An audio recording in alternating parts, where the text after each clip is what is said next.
আসসালামু আলাইকুম। ২৫ টা ছাগল পালন করে এখান থেকে কি আপনি লাখ টাকা ইনকাম করতে পারবেন? এটা কি সম্ভব? হ্যাঁ, অবশ্যই সম্ভব। যদি আপনি সঠিক গাইডলাইন মেনে এখানে কাজ করেন এই সেক্টরে ইনশাআল্লাহ আপনি এখান থেকে লাখ টাকা আর্ন করতে পারবেন। লাখ টাকার কথা শুনে হয়তোবা আপনার কাছে এই সেক্টরটা অনেক বেশি ইজি লাগতে পারে। আসলে এই সেক্টরটা কোনোভাবেই ইজি নয় যদি আপনি দক্ষ না হন। আপনি যদি ২৫ টা ছাগল নিয়ে খামার শুরু করেন, আপনার খামারটা কত বড় হতে হবে, আপনার ওই ছাগলের জন্য কি পরিমাণ ঘাস লাগাতে হবে, আর যদি আবদ্ধ স্থানে ছাগলগুলো পালন করেন কি পরিমাণ জায়গা আপনার ওইখানে রাখতে হবে, ছাগলগুলো যেখানে ছেড়ে দিবেন, যেটাকে আমরা স্টল ফিডিং বলি। আর যদি মুক্ত চারণ পদ্ধতির মধ্যে ছাগল পালন করতে চান সেক্ষেত্রে আপনার কি পরিমাণ জায়গা থাকতে হবে, ছাগলকে কোন কোন দানাটা দিতে হবে, কোন জাতের ছাগল নিয়ে শুরু করলে আপনারা এখানে খুব তাড়াতাড়ি লাভবান হতে পারবেন এবং ছাগলকে কোন সময়ে কোন কোন টিকাগুলো প্রদান করতে হবে। একজন প্রবাসী ভাই এই কোয়েশ্চেনটা আমার কাছে করছে। আমি ভাবতেছি এই বিষয় নিয়ে একটা ভিডিও তৈরি করব অনেক আগে থেকে। আজকে সুযোগ হয়েছে বিধায় আপনাদেরকে এমন একটা ভিডিও উপহার দিতে চলেছি। দেখেন, আমি বারবারই বলি এবং এই ভিডিওর মধ্যেও বলতেছি যে এই সেক্টরে আপনারা আসলে অন্তত ন্যূনতম জ্ঞান থাকতে হবে আপনার ছাগল সম্পর্কে। আর যদি আপনাদের তেমন কোনো অভিজ্ঞতা না থাকে সেক্ষেত্রে আমি আপনাদেরকে রেকমেন্ড করব আপনারা ২৫ টা ছাগল দিয়ে খামার শুরু না করে ৪-৫ টা ছাগল দিয়ে খামার শুরু করেন। ১ বছর পর দেখবেন যে আপনার ছাগলের সংখ্যা অনেকগুলো হয়ে গেছে, পাশাপাশি আপনার এক্সপেরিমেন্ট আপনি এখান থেকে গ্যাদার করতে পারছেন। যদি আপনার ছাগল সম্পর্কে অভিজ্ঞতা না থাকে, আপনি যদি অল্প ছাগল দিয়ে শুরু করেন তাহলে আপনার এখানে ২ টা সুবিধা থাকতে পারে। প্রথমত হচ্ছে ছাগল সম্পর্কে আপনি প্রচুর পরিমাণ নলেজ গেইন করতে পারবেন। দ্বিতীয়ত হচ্ছে আপনার ছাগল সম্পর্কে একেবারে ফেটেনিং বলেন, ব্রিডিং বলেন, যাই বলেন না কেন আপনার প্রচুর পরিমাণ অভিজ্ঞতা হয়ে যাবে এখানে। বাংলাদেশের মধ্যে ছাগল খামার বন্ধ হয়ে যাওয়ার পেছনে অনেকগুলো কারণ আছে। তার মধ্যে অন্যতম একটা কারণ হচ্ছে ব্রিডিং এবং ফেটেনিং আমরা দুটোটাকে এক করে ফেলি। প্রথমত আপনাকে ব্রিডিং কি জিনিস এবং ফেটেনিং কি জিনিস এটা আপনাকে বুঝতে হবে। যতদিন পর্যন্ত আপনি যদি একটা ব্রিডিং খামার করতে চান, আমরা ছাগল পোষণ করতে চাই কিন্তু ব্রিডিং এবং ফেটেনিংটা বুঝি না, যার ফলে আমরা খামারে লস করি। যেমন ধরেন আপনি একটা ব্রিডিং খামার করতে চাচ্ছেন, যতদিন পর্যন্ত ব্রিডিং খামারটা আপনি পরিপক্কভাবে করা হয় নাই ততদিন পর্যন্ত আপনি ফেটেনিং নিয়ে চিন্তা ভাবনা করতে পারবেন না। যেদিন আপনি ব্রিডিং খামারটা একেবারে পরিপক্কভাবে করতে পারবেন, এরপর আপনার যদি এবিলিটি থাকে আপনি ফেটেনিং নিয়ে কাজ করবেন। খামার শুরু করার আগে আমরা যেটা ভুল করে ফেলি সেটা হচ্ছে অনেক টাকা খরচ করে একটা বড় শেড তৈরি করে ফেলি ছাগলের জন্য, যেটা একটা নতুন খামারির রিকভারি করাতে ওই টাকাটা অনেক বেশি ঝামেলার মধ্যে সময়গুলো পার করতে হয়। কারণ হচ্ছে ছাগল হচ্ছে এমন একটা সেক্টর ১ বছরের আগে আপনি কোনোভাবে এখান থেকে আর্ন করতে পারবেন না। আপনি পোল্ট্রি সেক্টরে যান, ২ মাসের লাভ লস বুঝতে পারবেন। আপনি দেশি মুরগি পালন করেন, আপনি ৬ মাসের লাভ লস বুঝতে পারবেন। কিন্তু ছাগলের ক্ষেত্রে ১ বছরের আগে আপনি কোনোভাবে বুঝতে পারবেন না লাভ লসের হিসাবটা। তাই ছাগলের শেডের মধ্যে অতিরিক্ত টাকা খরচ না করে কোনো রকম একটা শেড তৈরি করে ছাগলের খামার শুরু করাটা উত্তম।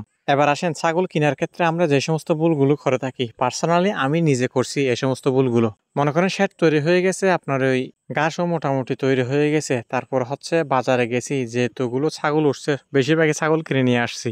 কোনটা কোন জাতের কোন ছাগল আমার আবহাওয়ার সাথে ম্যাচিং হবে এগুলো বোঝার চেষ্টা করি নাই। দেখেন, ছাগলের খামার যদি আপনি লং টাইম করতে চান সেক্ষেত্রে আপনার বিট সিলেকশন করাটা অনেক বেশি গুরুত্বপূর্ণ। আর যদি আপনি খাসি ছাগল নিয়ে করতে চান সেক্ষেত্রে হয়তোবা যে কোনো জাতের ছাগল নিয়ে শুরু করতে পারেন। হয়তোবা যেটা দেশীয় জাতের ছাগল ব্ল্যাক বেঙ্গল ওইটা একটু ওয়াইট কম আসবে, আর যেটা বড় ব্রিডের ছাগল ওইটা হয়তোবা ওয়াট একটু বেশি আসবে, এরকম হবে। একটা কথা বলি আমার এক্সপেরিমেন্ট থেকে, আপনারা যদি আবদ্ধ স্থানে ছাগল পালন করতে চান সেক্ষেত্রে আপনারা কোনোভাবে ব্ল্যাক বেঙ্গল নিয়ে শুরু করবেন না, অনেক বেশি কস্টিং হবে যেটা আপনি রিকভারি করাতে পারবেন না। আবদ্ধ স্থানে ছাগল পালন করতে চাইলে সেক্ষেত্রে আপনার উচিত হচ্ছে ক্রসবিডের ছাগল নিয়ে খামার শুরু করা। ক্রসবিড বলতে অনেক ধরনের ক্রসবিড আছে, যেমন ধরেন তোতার সাথে শিরোহী ক্রস, ওইরকম ক্রসবিডের আমি কথা বলতেছি না। আমি বলতেছি ব্ল্যাক বেঙ্গল থেকে উন্নত মানের ছাগল দিয়ে ব্রিড করে যে বাচ্চাটা হবে ওই সমস্ত ক্রসবিডের কথা বলতেছি। আপনার ছেলে একটা কাজ করতে পারেন, শুরুর দিকে 10টা ব্ল্যাক বেঙ্গল ছাগল ফিউর একেবারে কিনে এনে খামারের মধ্যে রেখে বড় ব্রিডের একটা পাটা কিংবা ব্রিডার দিয়ে ব্রিড করে যে সমস্ত ছাগলের বাচ্চাগুলো আপনি ভাবেন ওগুলো দিয়ে আপনি ছেলে খামার শুরু করতে পারেন। যদিও বা এখানে একটা অনেক লম্বা সময়ের ব্যবসা আছে, যদি আপনার হাতের মধ্যে পর্যাপ্ত পরিমাণ সময় থাকে সেক্ষেত্রে আপনার ছেলে পন্থাটা অবলম্বন করেও ছাগলের খামার করতে পারেন। আর যাদের অল্প সময়, আপনার ছেলে বাজার থেকে বেছে বেছে কিংবা বিশ্বস্ত কোনো খামার থেকে এই সমস্ত ছাগলগুলো সংগ্রহ করে আপনার খামারে আনতে পারেন। এই সমস্ত ক্রসবিডের ছাগলগুলো ব্ল্যাক বেঙ্গলের মতো আপনার ওই ১ বছরে ২ বার বাচ্চা দেয়, অনেক সময় দেখা যায় যে ১৪ মাস ১৫ মাসে ২ বার বাচ্চা দেয়। ওই ছাগলগুলোকে যদি আপনি বড় পাটা দিয়ে ব্রিড করান অনেক ভালো প্রোডাকশন আসে। ওইগুলো যদি আপনি বিক্রি করেন আপনি এখানে হ্যান্ডসাম একটা অ্যামাউন্ট পাবেন আর কি। এবার আসেন আমি কেন ব্ল্যাক বেঙ্গল আপনাদেরকে সাজেস্ট করতেছি না, কারণ হচ্ছে যে খরচটা হয় ব্ল্যাক বেঙ্গলের আবদ্ধ স্থানে ওটা আপনি রিকভারি করাতে পারবেন না, কারণ ব্ল্যাক বেঙ্গল ছাগলের ওয়েট খুবই কম এবং একটা ছাগলের বাচ্চা 6 মাসের আগে আপনি কোনোভাবে বিক্রি করতে পারবেন না। যদি বিক্রি করেন সেক্ষেত্রে হয়তো বা অল্প দামে আপনাকে বিক্রি করতে হবে আর কি। আর যদি 3 মাস 4 মাস এরকম বয়সে ব্ল্যাক বেঙ্গল ছাগল বাচ্চা বিক্রি করেন, আপনি এখানে খুব একটা বড় অ্যামাউন্ট পাবেন না। আর যদি লাভ লসের হিসাব করেন, যে পরিমাণ ব্ল্যাক বেঙ্গল ছাগল খাবে ওই পরিমাণ হচ্ছে আপনার ওই মানে টাকাটা আপনি উড়াই নিতে পারবেন না কি এখান থেকে। আর যাদের অনেক বড় চারণভূমি আছে, আপনারা একেবারে পিওর ব্ল্যাক বেঙ্গল নিয়ে কাজ করবেন, আপনারা এখান থেকে প্রচুর পরিমাণ প্রোডাক্ট করতে পারবেন। কারণ হচ্ছে ব্ল্যাক বেঙ্গল ছাগল মুক্তচারণ পদ্ধতির মধ্যে একেবারে বেস্ট একটি ছাগল আর কি।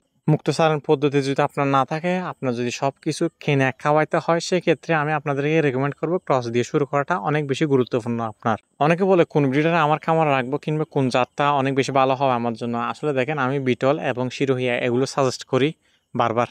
আর তোতা এগুলো আমার ভালো লাগে না ভাই, রোগ প্রতিরোধ ক্ষমতা অনেক বেশি কম, প্রোডাকশন কম এগুলো। মানে আমার মনে হয় না এগুলো আপনি বাণিজ্যিক আকারে করে লাভবান হতে পারবেন। যদি আপনার মনে হয় আপনি এটা নিয়ে করবেন তাহলে করেন, সমস্যা নেই, এটা আপনার ব্যক্তিগত বিষয়। আপনি যদি 25টা ক্রসবিট ছাগল নিয়ে শুরু করেন, সেক্ষেত্রে আপনার কত পরিমাণ ঘাসের জমি থাকা দরকার। কিছু কিছু জায়গায় 40 শতকে আপনার 1 বিঘা, কিছু কিছু জায়গায় 50 শতকে 1 বিঘা, আমাদের এদিকে হচ্ছে আপনার 40 শতকে 1 বিঘা। এখন ওইটা ডিপেন্ড করা হচ্ছে আপনার ঘাসের উপর, আপনার জায়গার উপর। যেমন ধরেন আমাদের এদিকে জার্মান ঘাস অনেক বেশি হয় আর কি, যেটা ছাগল অনেক বেশি পছন্দ করে।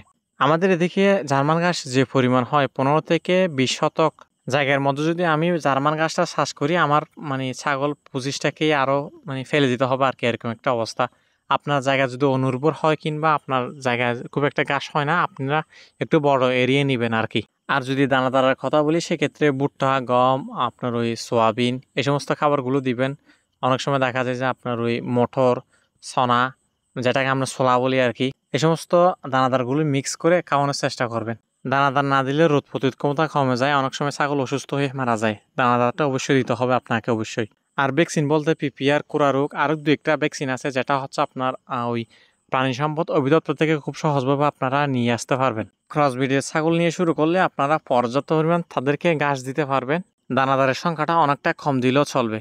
এবার আসেন, ছাগল পালন করতে গিয়ে কোন কোন বিষয়গুলো আপনাকে সবচেয়ে বেশি মাথায় রাখতে হবে। প্রথমত হচ্ছে আপনার খাবার ম্যানেজমেন্ট। এটা যদি আপনি সুন্দরভাবে পরিচালনা করতে না পারেন, সেক্ষেত্রে অনেকটা লস হওয়ার সম্ভাবনা রয়েছে। দ্বিতীয়ত হচ্ছে আপনার ওই ট্রিটমেন্ট যাবতীয় খরচ অনেকটা কমিয়ে আনতে হবে এবং আপনাকে ডাক্তার হয়ে যেতে হবে। আর যদি না পারেন, সেক্ষেত্রে দেখা যাবে যে ডাক্তার খরচ দিতে দিতে আপনার খামার শেষ হয়ে যাবে।